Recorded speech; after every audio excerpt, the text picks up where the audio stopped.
जब देश भर में अरावली को बचाने की मुहिम चलने लगी तो मोदी सरकार ने भी गजब का प्लान बना लिया। मोदी सरकार की मेहरबानी से अब आपको इंटरनेट पर कई सारी ऐसी वीडियोस मिल जाएंगी जिसमें ये बताया जा रहा होगा कि सुप्रीम कोर्ट का फैसला अरावली को बचाने के लिए लिया गया है। इस फैसले से अरावली और सुरक्षित हो गई है और मोदी सरकार को इस देश के पहाड़ों की बड़ी चिंता है। अब मोदी सरकार ने ये जादू कैसे किया, ये समझने के लिए आपको थोड़ा सा सोशल मीडिया का गेम समझना होगा। देखिए, सोशल मीडिया पर पैसे कमाने के कई तरीके हैं। इनमें से सबसे बड़ा है पेड प्रमोशन। इसमें होता यह है कि सामने से कोई कंपनी इन्फ्लुएंसर्स को कांटेक्ट करती है और उन्हें उनके फॉलोअर्स की संख्या के आधार पर ऑफर करती है। जितने ज्यादा फॉलोअर्स, एक वीडियो के उतने ज्यादा पैसे। अब अरावली के मामले में क्या हुआ कि जैसे ही सुप्रीम कोर्ट ने ये फैसला सुनाया कि 100 मीटर या इससे ऊंची पहाड़ी को ही अरावली माना जाएगा, देश भर में इसके खिलाफ आवाजें उठने लगी। राजस्थान सहित पूरे देश में अरावली को बचाने की मुहिम शुरू हो गई। सोशल मीडिया पर खबरें देने वाले पत्रकार और इन्फ्लुएंसर्स इस पर वीडियो बताने लगे कि कैसे सुप्रीम कोर्ट का ये फैसला अरावली को तबाह कर देगा।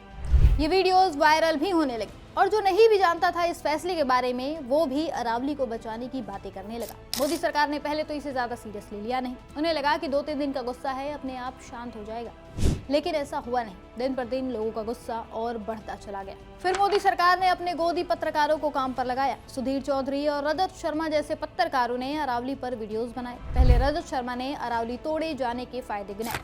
रजत शर्मा ने तो ये तक कह दिया कि अरावली की वजह से ही दिल्ली में भयंकर प्रदूषण है। तर्क दिया कि दिल्ली का आकार कटोरानुमा है और अरावली ने दिल्ली को 3 तरफ से घेर रखा है। ऐसे में दिल्ली की प्रदूषित हवा बाहर नहीं निकल पाती है। इनके बाद सरकारी पत्रकार सुधीर चौधरी ने भी अरावली तोड़े जाने के फायदे गिनवाए, माइनिंग के फायदे गिनवाए, ये कहते हुए कि अरावली के अंदर भर भर कर खनिज पदार्थ है और अगर पहाड़ों को तोड़कर इन खनिज पदार्थों को निकाला जाता है तो इससे देश का फायदा होगा। हालांकि इनके इस प्रोपेगेंडा की झांसे में जनता नहीं आई। उसने तुरंत इन पत्रकारों को कॉल आउट किया। सोशल मीडिया पर इन्हें ट्रोल किया जाने लगा। तब सरकार को समझ आया कि मामला अब हाथ से निकल रहा है, तो इन्होंने एक नया प्लान तैयार किया। कुछ एजेंसियों को पैसे दिए गए और उनसे कहा गया कि अलग अलग इन्फ्लुएंसर्स से कांटेक्ट करो, उन्हें अच्छा पैसा ऑफर करो और कहो कि वो अरावली पर सुप्रीम कोर्ट के फैसले के फेवर में वीडियोस बनाए। पैसा अच्छा था तो बहुत से इन्फ्लुएंसर्स ने ऑफर एक्सेप्ट भी कर लिया। इनमें सबसे बड़ा है ये आदमी, नाम है प्रफुल्ल गर्ग। ये खुद को ईमानदार पत्रकार कहता है, लेकिन ये आदमी ज्यादातर मामलों में सरकार की चापलूसी करते देखा गया है। कई बार जल्दी वीडियो डालने के चक्कर में ये इंटरनेट पर गलत सूचनाएं भी फैलाता है। ऐसे ही इस आदमी ने इस बार भी अपना ईमान बड़ी ही आसानी से बेच दिया और एक नहीं 2 वीडियोस बनाए अरावली के खिलाफ। इसने इन वीडियोस के जरिए ये अफवाह फैलाने की कोशिश की कि अरावली सुरक्षित है। जो लोग इसके खिलाफ बोल रहे हैं उन्हें कोई गलतफहमी हुई है।